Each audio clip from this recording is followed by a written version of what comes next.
This program is rated GE. Content carried in here is suitable for general family viewing.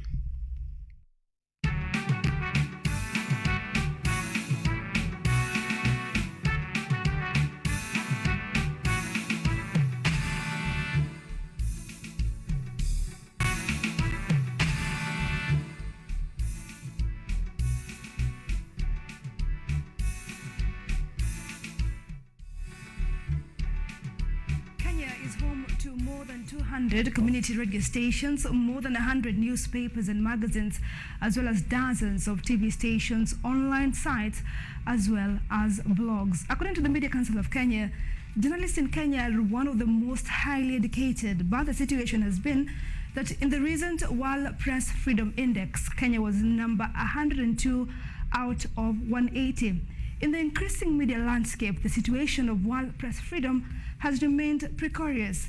It is on this backdrop that here at Law Matters, a show that is educative, informative, and offers legal aid solutions to issues that we face on a day-to-day life, sought to canvass the issue of media freedom as well as journalistic ethical standards. Remember, you can send in your questions, opinion during the 1-hour live show on our social media platforms at KUTV Kenya Live on YouTube, KUTV Kenya on Facebook, and KUTV_Kenya on Twitter.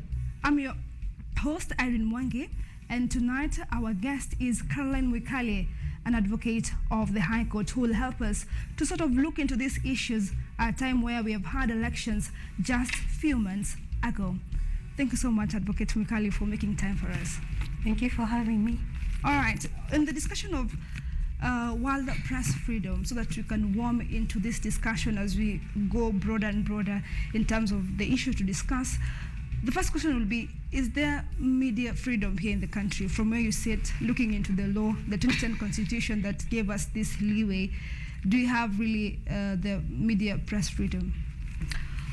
Well, media freedom is strongly protected under Article 34 of our Constitution. It is which guarantees freedom and independence of the media. However, just like any other human rights in our Constitution, it is yet to be fully guaranteed or implemented. This is due to like the other regulation. You know, the Constitution is the supreme law of the country, and then there's the regulation that follows that. So this other regulation has really invited undue influence from the government on the freedom of the media. It has also invited other commercial and political interests, and also state censorship. Right. So when such things are invited, then the right tends to be limited more than we want it to. All right. So looking into our journey in terms of media freedom, how far have we come in terms of different regimes? We had the Moi regime, Kibaki regime, where we had the 2010 constitution. We talked about the retired President Uhuru Kenyatta regime, and now we are at President William Ruto regime. Looking into, you know, the 4 different regimes, the implementation of media freedom, how has it been across different regimes?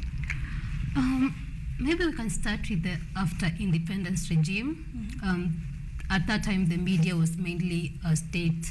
It was used to by the state to just further its agenda. Yeah, state-owned. Yeah, it was to disseminate information that the state wanted, and if not, then it would meet a lot of resistance. Yes, at that time there was some autonomous privately owned media like the dailies, like the Daily Nation, that tried, but they were not still immune to government control.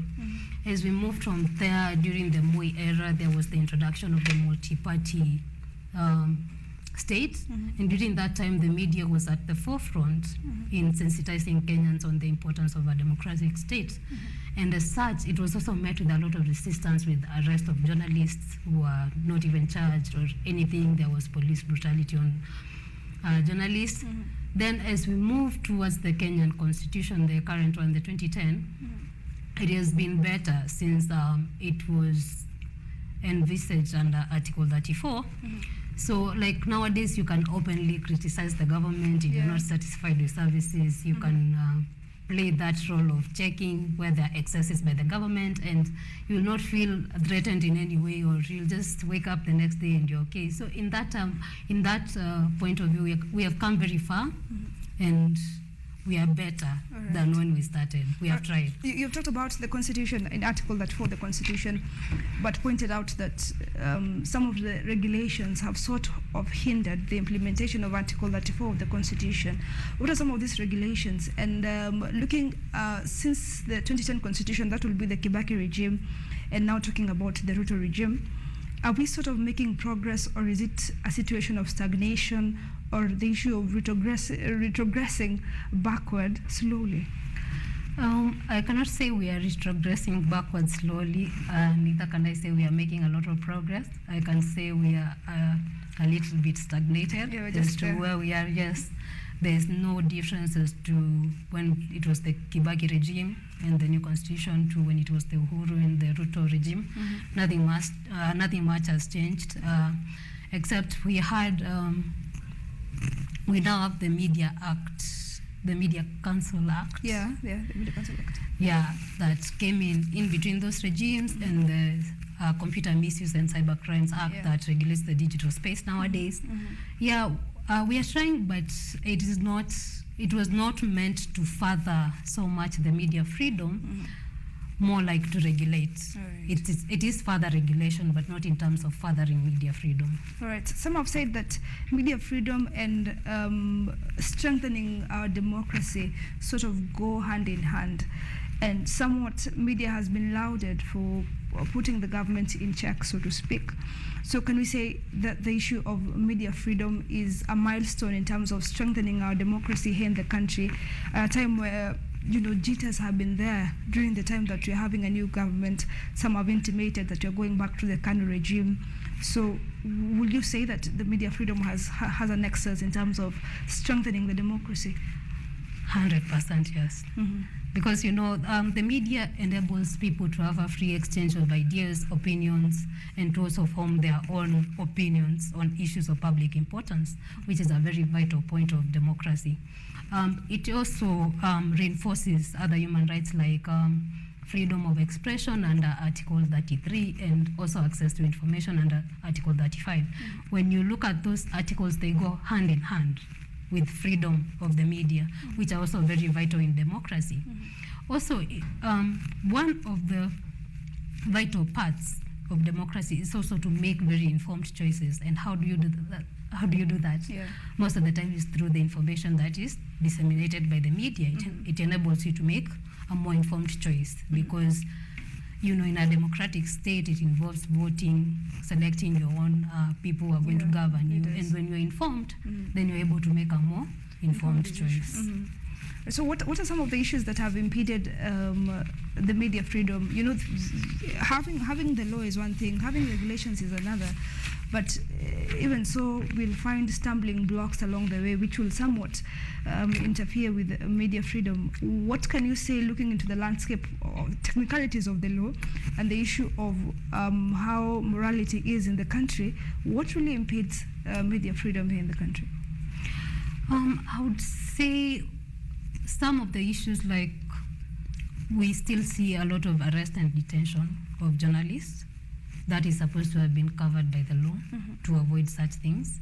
We also see where there's threats of violence, like, for example, do not cover this story. If you cover it, you are threatened. And due to lack of accountability in the past, where those threats have happened, most people don't bother reporting. What do? They do what is called self-censorship. Like, I don't want to cover this story because I don't feel secure, or I would feel like my life is at risk.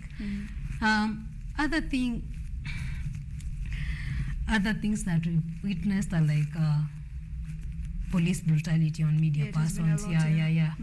So such things are supposed to be covered by the law, but at the end of the day, the law has not protected journalists very well to create a conducive environment for freedom of the media. Is it an issue of enforcement agencies not taking their role in terms of protecting the media, given that media is somewhat seen as an independent institution, and we have the enforcement agencies which are still under the government, and most of the time some of these cases that we find police brutality, they are meted by the government itself. So are enforcement agencies sort of not being independent in their conduct to ensure that even independent bodies are protected in their day-to-day activities? Yes, the lack of enforcement or accountability by the government when it comes to such things only encourages such things to continue. So without the bodies that are supposed to be doing these things actually carrying out their roles, then there's no guarantee or there's no way. It's just going to continue limiting the freedom of the media. All right. Now, away from the issue of media freedom, being given freedom is one thing to enable media houses take up their role in terms of educating and informing. But there's the issue of accountability, because they say to whom much is given, how much is expected. So when it comes to the issue of accountability of the media, looking into issues that we have had nationally, the issue of elections, the issue of anticipated referendum, has the media been accountable in their role? Has the media been accountable in informing and educating the masses during their conduct here in the country? I think when it comes to journalism ethical standards in Kenya, I would say the media has tried, though there are still some instances where the members of the public, speaking as a member of the public, we feel like we can do better. Okay. And some of the grounds are on impartiality. Sometimes the media tends to take a side, which from anyone watching or anyone listening, you can clearly tell this person is biased or impartial. Other things is the inaccuracy. Sometimes you see you run a story, you print a media, and then you are writing an apology the next day, pulling it down, which means you've not researched as to the facts or the truth or the accuracy of this information that you actually disseminated to the public. So when it comes to such thing, and also the media has been accused by some of the members of the public for furthering other issues like tribalism, where some of the media people tend to lean towards people of their own tribal affiliations. So when it comes to such things, I think as part of ethical journalism, the media can do better because, as you said, they have a responsibility. Yeah, they do have a responsibility, which brings the question of, yes, we're talking about accountability, but the question is, how can you gauge accountability of a media house? This talking about the 2022 general elections, we had the candidates then complain that some media houses are leaning towards one candidate. Others will complain that certain media houses leaning towards the other candidate, which now begs the question of, how do we measure accountability so that it's not about hearsay, but looking into how the media is giving coverage to, say, political candidates? Is there a way to measure accountability so that in a court of law, a media house can be, taken to court on the basis that they are failed to be accountable, which again is not behoved upon them, given that it's a media house which is supposed to stand on accountability? When it comes to such and accountability, I think, at some point you could be taken to court, especially on a violation of basic human rights, because some of the times when you do these things, you'll find yourself that you've discriminated against people, and then, Article 27 does guarantee freedom from any form of discrimination. And so when such things happen, people could move to court and claim that you have violated their right of against discrimination. Yes, I think you can measure accountability also through public opinion, because how do you know that these things are happening or people feel like you're doing these things? It's mostly from the people giving their feedback that I feel like this certain media station is acting this way and this way, and it doesn't feel okay. So I feel like public opinion, and most of the time when these actions are actually or are not promoting accountability, then in a way you are violating something or a right in our constitution, because all our principles of governance under Article 10, which under your policy guidelines as members of the media, you're encouraged to uphold our national principles under Article 10. All right. Now, in the 90s, we used to talk about mainstream media, and that will be the Daily Nation, then KBC, VOA, KTN, NTV, and those were termed as the mainstream media. But with the opening of the digital space since the 2010 Constitution, we have seen a lot of blogs, a lot of online sites people starting their channels on Facebook, their channels on YouTube.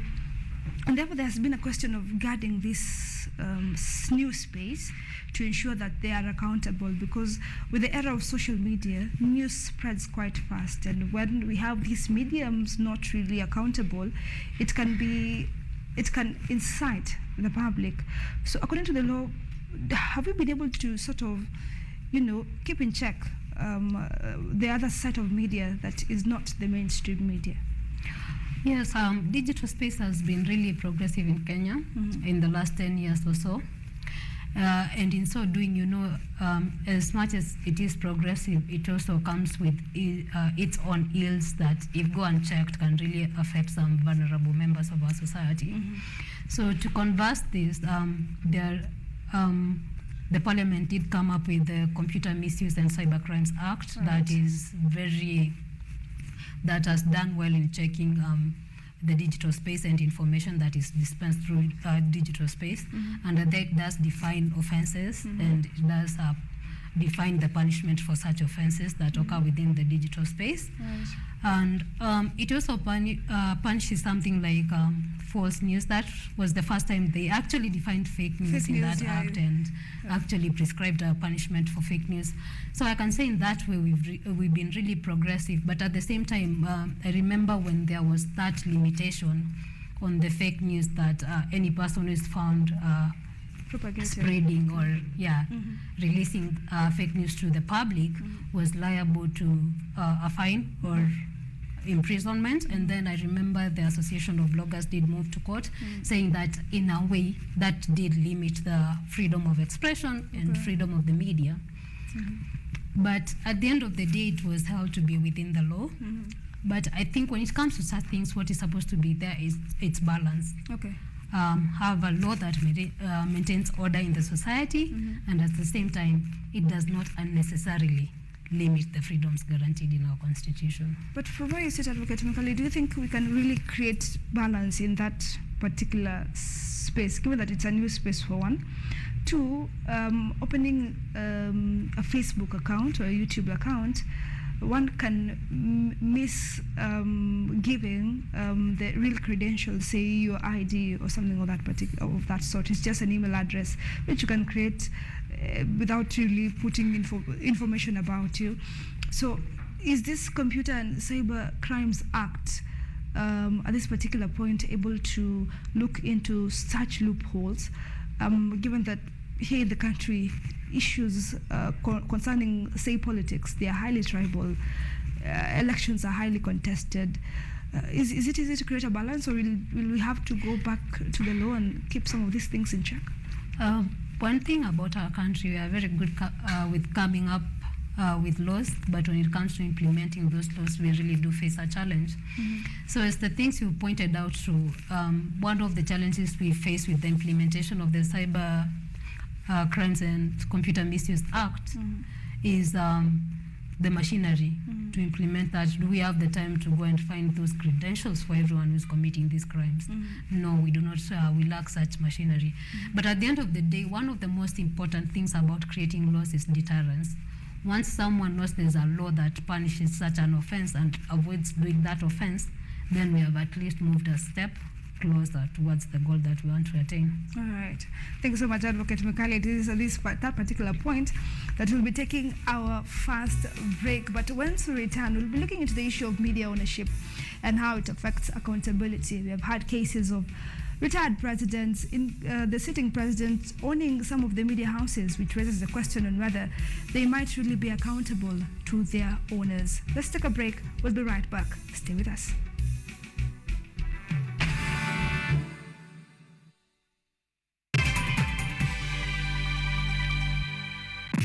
Sasa sote tuko sawa, nchi moja yenye usawa, tunasonga mbele pamoja. Nobody's left behind. One love, one people, sustainable health for everyone. NHIF inafaidi jamii, strong as one, strong as one. Usawa ni umoja, usawa ni upendo. Afya bora bila ubaguzi. UHC Supercover.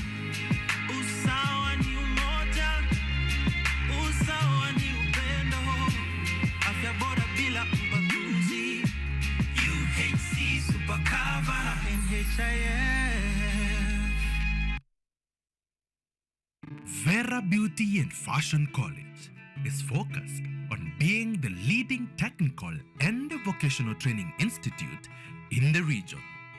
Our team possesses in-depth knowledge and extensive experience in the industry, offering thorough training in cosmetology, hairdressing, interior design, creative arts, training of trainers, nail technology, and fashion design. With branches in Nairobi, Thika, Meru, Eldoret, and now in Mombasa, our courses ensure that learners are completely equipped with knowledge, competency, and employability skills. Enroll today to be a part of a center of excellence.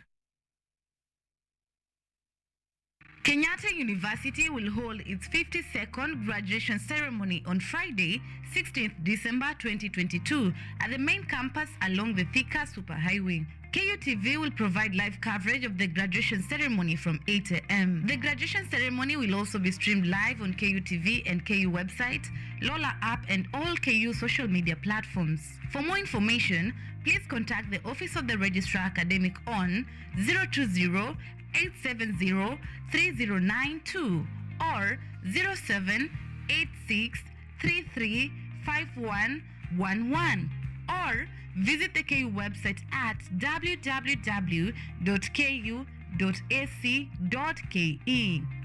Kenyatta University, transforming higher education, enhancing lives.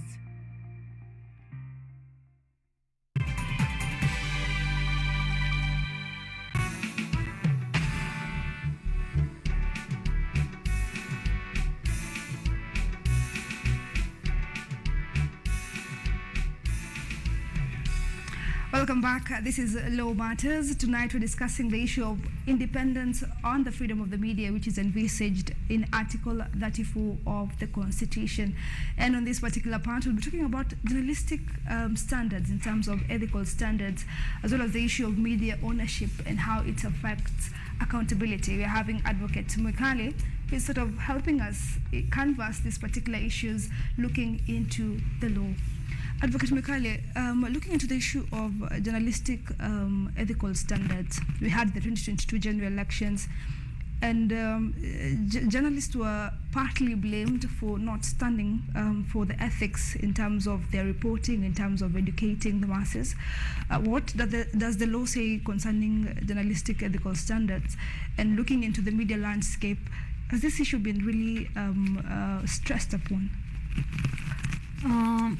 I think in Kenya, we have several laws and institutions that govern the media to ensure there's accountability. We have the Media Council Act, we have the Kenya Information and Communication Act, we have institutions like the Media Complaints Act, we have also the process of accreditation, which at the end of the day, it's meant to ensure there's accountability in whatever the media is doing.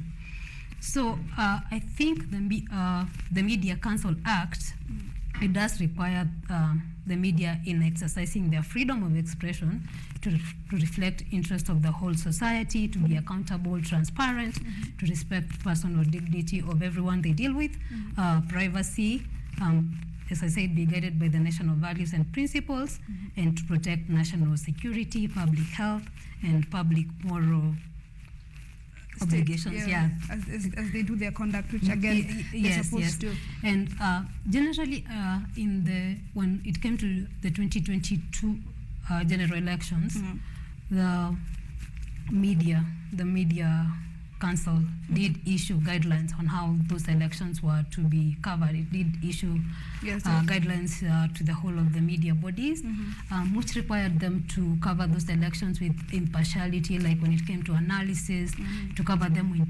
integrity, that is not to take sides, not to promote or to vilify any of the political opponents, and all those things. So it was a really comprehensive policy that they did come with and share with all the media houses to ensure that there was accountability, and it was very well elaborated to ensure that there were guiding principles. All right. Now, on that backdrop of the issue of ethical standards is when we come to discuss the issue of cases whereby it has been reported that media houses go in bed with the government due to the issue of commercial interests, which again are competing, and media houses have to survive. But in cases whereby it is so explicit that, you know, a certain media house, especially those that are not state-owned, are going to bed with the executive, what does the law say in terms of reprimanding those particular habits? Because at the end of the day, such tendencies set to, you know, mislead the masses, so to speak. When it comes to media that media houses rather that get into bed with political or with the government, as you've put it. Yeah. I think then that in the first place is inviting the undue influence again of the government. And one of the most important roles of the media in our society is to check the government. Yeah. Because it's through the media that we learn the government has been doing this and that and that and that, so that we can criticize, and whenever we feel we can change the government every election period. So once a media house or a broadcaster gets into bed with the government, it means that it has sold part of its freedom on what it can disseminate to the public.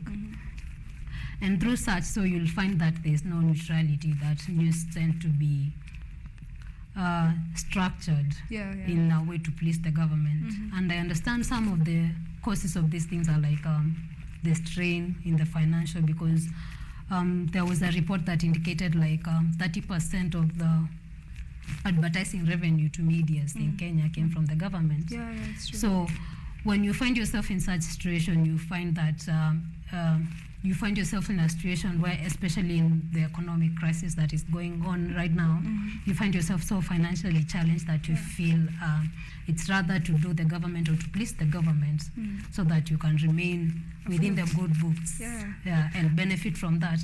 But at the same time, this will really affect our society, because then that role of checking the government is not being played properly. Is there a way to check that through the courts? Not really. When it comes to the laws, there's no procedure that governs whatever, because unless you can prove, let's say, this is false information or whatever, it will be clear to the public that this person is biased. But at the same time, it's very hard to prove that actually this is not based on facts, or when you take it to court, then it's very hard, because, you know, when you're taking a matter to court, there has to be a course of action and a remedy that you're actually seeking. Then what will be your course of action in this situation, or what will be the remedies that you'll be seeking? That it will be just speculations or deduced evidence that I feel like this media house tends to favor the government or something like that. And at the end of the day, when it comes to deduced evidence, it's not really strong, or it doesn't really make a strong case for you or for yourself. The court of law. So there's that challenge, but I think how we can counter that is by having other media houses call out other media houses that they feel like they're in bed with. If you feel like they're not reporting the way they're supposed to be reporting, then you can take it up to yourself and report facts as they are. Within their circles, they get to keep themselves in check. Yeah, you can check each other. Okay. Yeah. It will be an interesting one, because, you know, these are competing media houses, and it will be amazing to see one point a finger at the other, yet they're really, you know, competing. So one will not really hear the other, because, again, we are in a match and we are competing. You know, there's nothing that you can, you know, call me out for. And this is why we also encourage the public to actually get information from multiple medias, or sources of media. Because at the same time, if it's one institution that is in bed with the government, it will report this way, but there are various others that will actually opt to report things as they are. So when you get your information from multiple sources, then you're more likely to be better informed than just getting it from maybe it's a famous broadcaster or whatever. And another thing is maybe support media houses that are actually praised or credited for being impartial or for stating facts as they are. They might be small media houses, but through supporting such media houses, then you can encourage actually more people to just report things as they are at the end of the day. Right. Okay. Now, looking into it, how can you create a balance in terms of ensuring that media houses adhere to the ethical standards at a time where government control most of their revenue? We have talked about 30% of the revenue by media houses is from the government. And the issue has always been about survival, because currently what we're facing in the country is that media houses are laying off their workers. So you see, it's a catch-22 situation in terms of media houses upholding the morals vis-a-vis the issue of survival. And the issue of, the government advertising through media houses, is it a way of, holding their media freedom in terms of, we make you survive, so you better, tote the line, or we are out? Yes, I remember there's a time that actually the government did withdraw from advertising through the local media, except the government owned a channel that is KBC, and there was a lot of the other media houses were not really with the government at that point, because they claimed this was like the use of financial interest to really constrain them. And what they were arguing was that since most of their funding comes from government advertising, they do need that to actually conduct their normal media operations and to actually play their role in society, which is to enable freedom of expression, enable access to information. And at the end of the day, when you limit the ability to have normal media operations, then you in a way limit the freedom of expressions by Kenyans, or even the access to information that is played by the media. So we're coming to the point where it's morality or ethical journalism vis-a-vis survival. So at the end of the day, you have to make a choice as the media, because one thing or another, the moment you allow the government to hold you in that position just because you need to survive, then your most important role that you're supposed to be playing in the society is lost. So as you have ethicals, I'm sure like every other profession, you do have the ethical standards that guide you and how they're implemented. So at the end of the day, it's to try and stick to those standards, because the economic crisis is affecting everyone, and if we were to all be bribed or to get in bed with the government, then that is actually moving backwards, as you had put it. So it's up to you, to really the media, it's up to the media to look on and to which script they would like to really to fall back on. Now, Advocate Mkale, from where you sit, there has been an issue of media ownership, which says to affect the issue of accountability, the issue of impartiality, as well as the issue of media freedom. Now in Kenya, we find that most of the media houses are owned by politicians. They are owned by businessmen who are out for certain interest. And looking at how the media can be an asset to influence certain agenda, there has been the question of who can really own the media. What does the law say concerning who can own a media house, or who can take space in the media industry? In the law, are we having people being gagged in terms of owning media houses, or is the situation of the president can wake up one day and say, KBC is not enough to propagate the agenda of the government. How about I open a new media house to propagate the agenda of the government skewed to my own interest?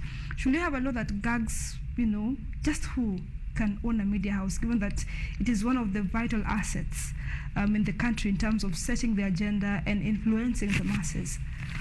Yes, you see, The challenge we would face with that is that the media is just a business like any other. Okay. And any person or any individual in Kenya has the right to own or start businesses. But what we do like is that there's actually a law that normally separates members of public service from getting involved in such things, because it would then affect transparency and accountability. Okay. So maybe what we can do is build on these laws and extend them to the media, whereby if you hold a public office or you're a public or a state officer, then you are actually not allowed to be holding some other position in the media or media houses. So in that way, it creates that separation and balance. That is the only way I see. We build on the laws that normally separate public offices from some of the businesses or the things that you can get involved in, so that accountability and transparency can still take place. All right, so we still have a long way in terms of creating laws to govern that particular requirement? Yes, as per now, we still do. Okay.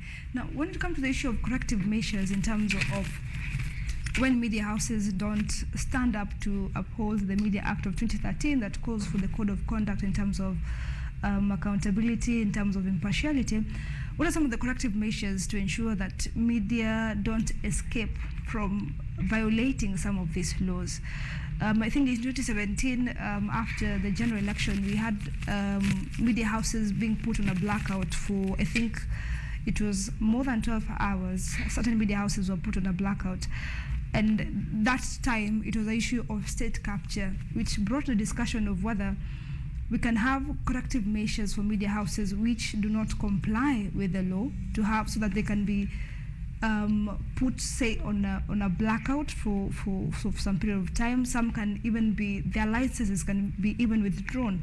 What does the law say in terms of, governing these particular media houses, both mainstream and the digital space?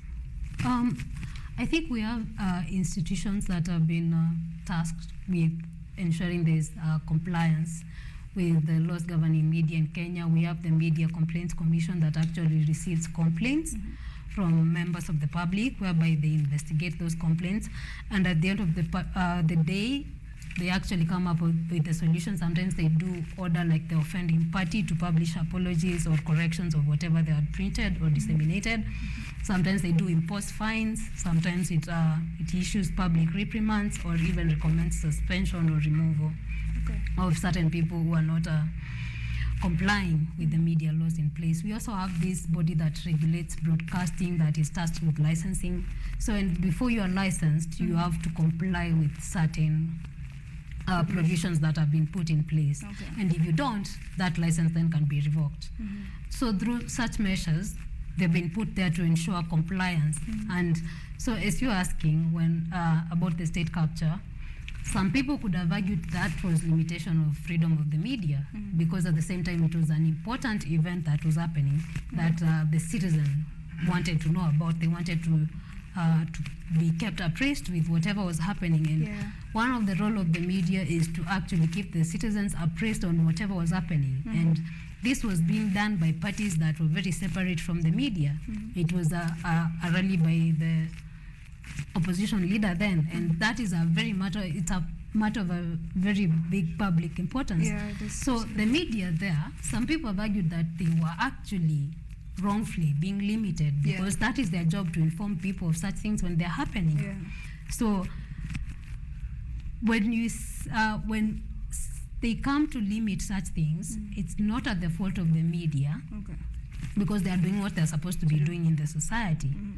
But when the laws are actually interpreted then to limit such things, it can be argued that it's limiting the freedom that is guaranteed and the independence that is supposed to be there. After all, that article is there to ensure independence as one of the biggest part. And once you switch off the signal for such media houses, you are actually interfering with that independence. Even the source of revenue for those hours that they were on such a blackout. When they say there's media freedom, sometimes too much freedom can be do I say poisonous, so to speak, for lack of a better word. And now there's been the issue of hate speech, that sometimes some of the hate speech that are, flanked on media are flanked on by the NCAC, the National Cohesion Commission. They have been outrightly displayed on social media platforms as well as mainstream media.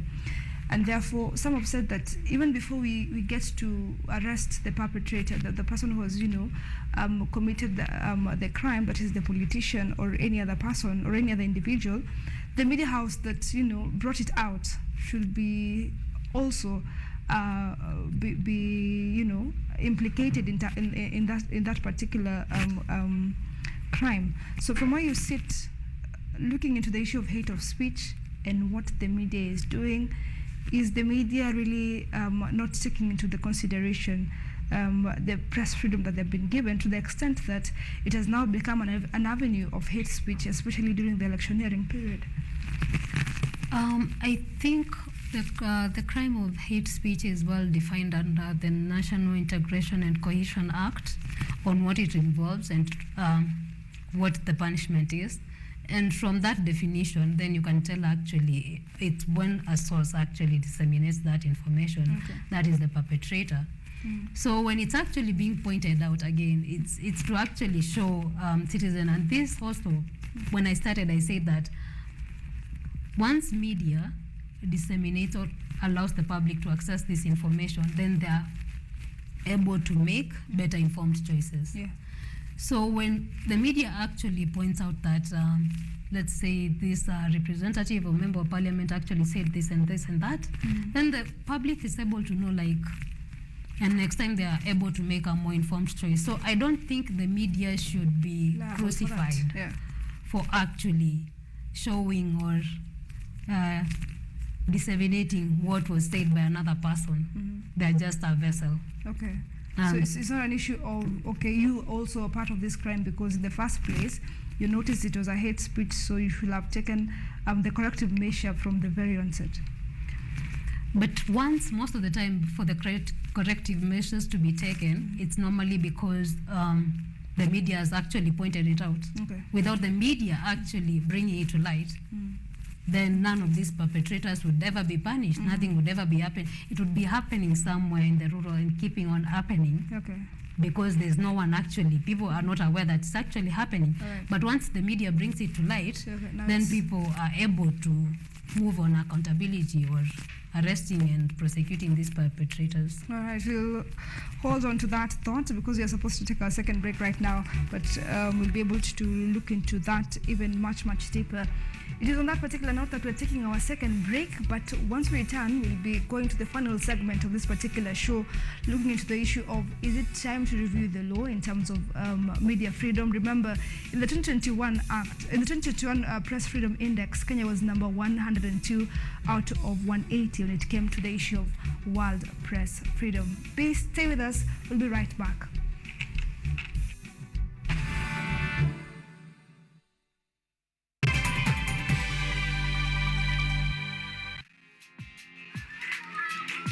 Wazazi wangu ni special sababu wananipenda sana na mimi nawapenda pia. Kabla ya kuzaliwa, nikikuwa kwa tumbo ya mama, aliamua kulilinda na UHC super cover.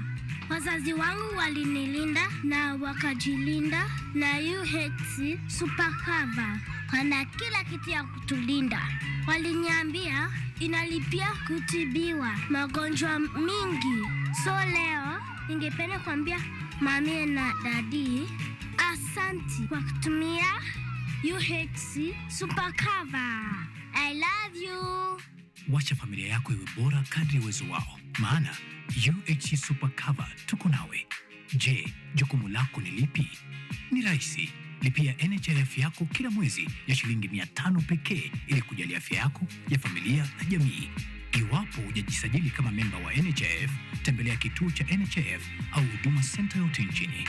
Bonyeza *155# kujisajili au download My NHIF app kwa Google Play na Apple Store kujisajili. UHC Super Cover. Sasa sote tuko sawa. UHC Super Cover NHIF.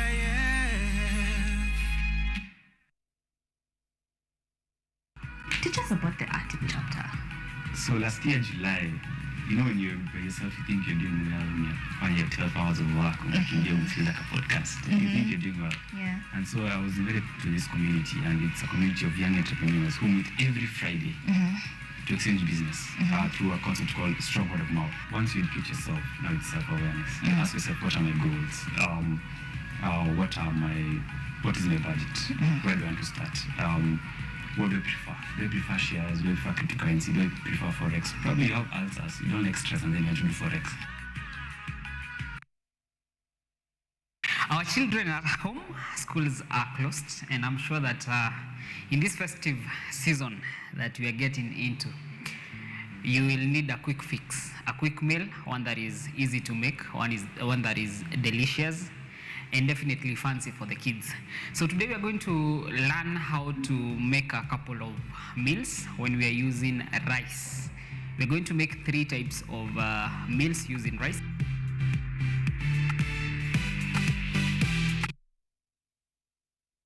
But umesema you've seen steps, huh? So what do you have for them? Unaweza waambia nini? Unaweza ambia nini prezo ama deputy president ama anyone around the government mwenye anaweza come through to see ama to help artists? Niche inaweza ambia gava iendelee tukisupport artists, itupatie hizo ma platform, hizo ma function, watuite tu tuna perform, tupatie muziki nyingine poa pia tujivunie kama Wakenya.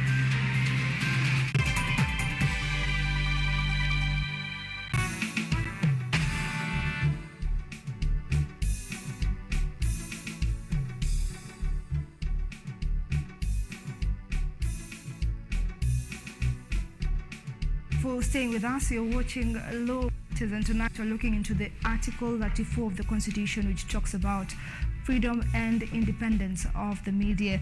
This is our final segment of this particular show, of course looking into the nitty-gritties concerning the issue of media freedom.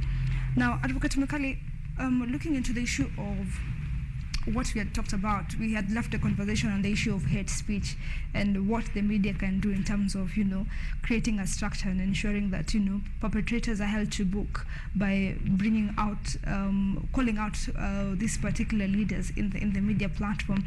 Now, away from that particular issue, the issue of access to information, how has it been in the different regimes that you have had, given that the issue is still not really, we can't say that, the media has been given the access to information, and you have seen cases here in the country. Has the implementation of, access to information been really, implemented? In my opinion, I would say we are still far away from implementing the right of access to information. This right is guaranteed under Article 35 of our Constitution, but not even the media, even the public people have been facing a lot of difficulties in accessing, especially state-held information. And some of the reasons why it is so difficult to access this information is because of, let's say, for example, prohibitive requirements of disclosure. The procedures put in place to be able to access information held by the state are so difficult. Sometimes you're told you require the consent of a state official, and this state official sometimes even happens to be the president. In some of these matters, actually, to access state-held information, you need the consent of the president. So for a normal person like me and other members of the public, by the time that we get the consent of the president to actually access information, it's almost next to impossible. So when you put such measures, in fact, it's like you've limited that right to the maximum that you're able to. Another issue on why access to information has been so difficult is this culture of secrecy by stakeholders. Most of the time you'd find that they prefer to actually, they will give reasons like matters of national security. It's in the interest that we hold this information back from the public, that we do not present it, because then it would affect very vital functioning of our society. And then another issue would be the absence of criteria and appeal mechanisms. Let's say, for example, if you go try to access information and then you're denied, especially from government institutions, there is no clear appeal mechanisms on what you're supposed to do next from there. You maybe start a constitutional petition, claim that the right was limited, but you see that will take time. When if there were measures that were being put in place, then it would be a very easy process. So I think when it comes to this, we actually need to review our laws and to actually make the procedure less complicated and to actually allow for an easier appeal mechanism that is more sustainable. So that even if you're denied access today, you can just move tomorrow to a body that is not so busy. You know, courts are dealing with other matters and then it will take time. Yeah, they're overwhelmed, so it will take time. So if there was bodies tasked with dealing with appeals relating to access to information, that would actually better the situation. Yeah. So we have talked about the issue of navigating the law. You see, the issue of access to information is not something that is quite new. It has been there. And we have seen some of the government officials, when they say that they will release the information, it seems like a favor. We have seen the Transport and Roads Cabinet Secretary, Kipchumba Murkomen, when he said that he will make public the details concerning the SGR contract. It seems somewhat like, you know, he was doing the country a favor, because it was a time when he was being vetted and he was like, you know what, you guys approve me. Once I get into that docket, I'll make the contract, you know, public. Which begs the question, you have talked about creating laws to navigate this. Why has the creation of these laws taken such a long time? Is it an issue of goodwill, or what is really not happening? Because access to information has been an issue since the Moi era. We have had two subsequent regimes, Mwai Kibaki and President Uhuru Kenyatta, retired President Uhuru Kenyatta. What has been the issue of, you know, not having the regulations to ensure that it should be an issue of just getting the document if it's so needed? So actually the laws we have in place are quite good on providing for access to information. What we really lack in is the enforcement mechanisms of these laws. When you look at the Access to Information Act, the guarantee under the Constitution, it's actually, if it was to be implemented, it would be, we would be very far. And you touched on that where you said a state official was actually behaving like he was doing a favor in releasing this information to the public. But at the end of the day, there are no accountability mechanisms in place. If he releases it, if he does not, what will happen? There's nothing that will happen. And sometimes when you don't have accountability measures in place, people tend not to be bothered. They tend not to perform their roles as they're supposed to be, because at the end of the day, nothing will happen. So what I think as per now, instead of adding more laws without the machinery to implement them, we should focus more on implementing the laws that we already have on access to information and building better accountability mechanisms for these state officials and other government departments. All right, because there was the enforcement agency, you know, quote unquote, which was the ombudsman, who was sought to, you know, help the public, civil society, the media access information. This ombudsman is being funded by the Exchequer. So looking into such scenarios, does it mean that the situation is murky and we might, you know, have really a long time? Because you've said the laws are there, the issue is the enforcement, and now this particular enforcement will actually take us time, because, you know, the governments really want to hold on to information, especially on the issues of development programs that they're doing. So what situation does that put us? Because the person who has been mandated to help us, the ombudsman, is said to be an independent body, but not so quite independent. You see, when we put it that way, everybody at the end of the day mandated with anything is still a state body. So if we say just because a body is funded by the Exchequer or it's a state body, it's not independent, then we would have to clear everything, even the judiciary not independent, because at the end of the day it's still funded, it's an arm of the government, or it's funded by the government. I think the office of the ombudsman has actually tried, but I think the problem facing that is that actually most Kenyans are not, they lack the awareness of the existence of such measures. It's not many Kenyans. If you walk out of here and ask like how many Kenyans actually know about the existence of the office of the ombudsman or what the ombudsman does, it's not many Kenyans that would have that information. So once they have time from time again actually relate that they do get very few complaints because people lack this public awareness. So to treat such a problem, even before we come to its independence, is to actually promote public awareness on the existence of these measures, so that once we actually now get to where most people have actually complained against these institutions and then nothing has been done, then we can move on saying this body is not independent, it's not independent, or it's not carrying out its mandate. But in the meantime, one of the other important factors that we actually need to focus on, and the media has a very big role to play in, is public awareness on the existence of these measures and on the existence of these rights. Not actually many people that also know that they have the right to access information. So maybe in that regard, the media can actually start by promoting public awareness on the existence of these rights and the existence of these bodies. All right. As we bring the discussion to a close, and looking into the broad subject, we have talked about Article 34 of the Constitution in terms of media freedom and independence, and the regulations that surround that, which is, say, the Media Act of 2013, the issue of Cyber and Computer Crimes Act. Looking into the laws that are in existence, they say that, you know, the Constitution should not be so much rigid. There should be an avenue for it to breathe so that it can work for the public. Looking into the way media has conducted itself, do you think they are somewhat stifled and there is need to review the law, given that you've said we have enough laws, there's no need to create more laws, let's look at what we have. Do we need to review some of these laws, amend some of these laws from a perspective of an advocate and looking into the documents that we have in terms of regulations? What should be the next step forward?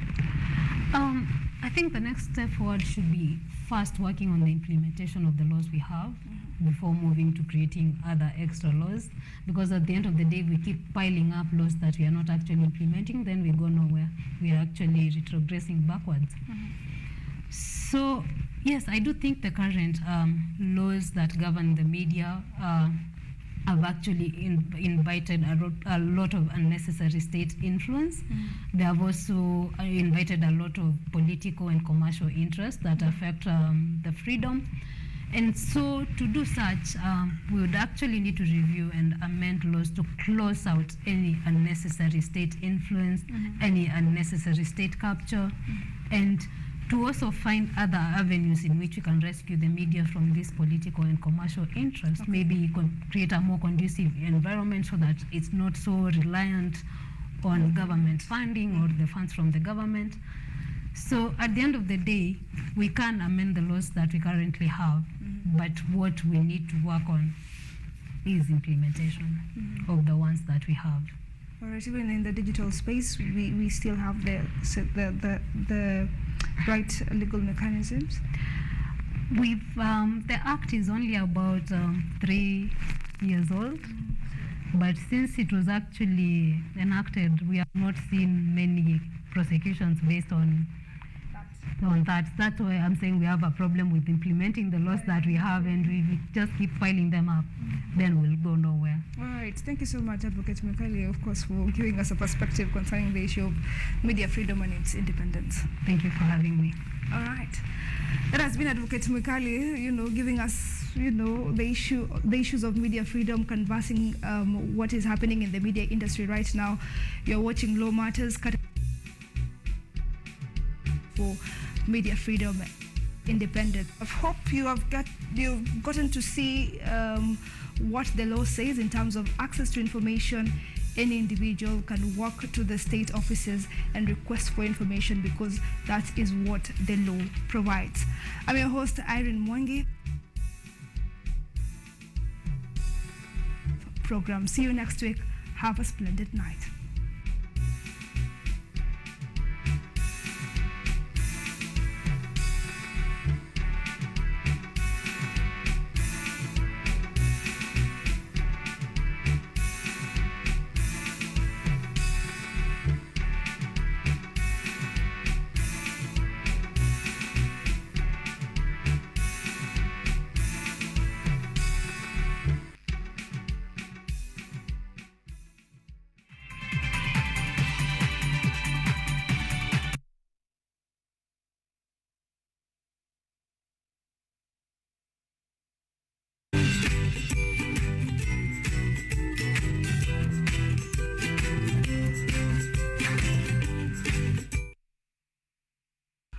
Teach us about the art chapter.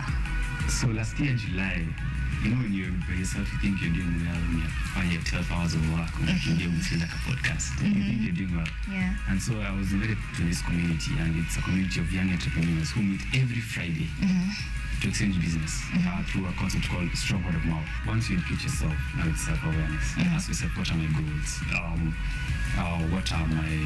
What is my budget? Where do I want to start?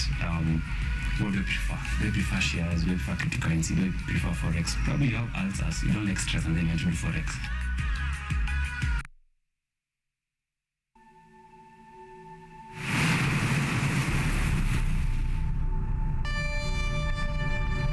Karibu kwenye mitindo ya kipwani. Nguo yangu wasenesi magire mtosea sana nena finira chechemegwe. Nguo yangu wasenesi magire mtosea. Yaani unavyoona basi liko kipwani pwani tu.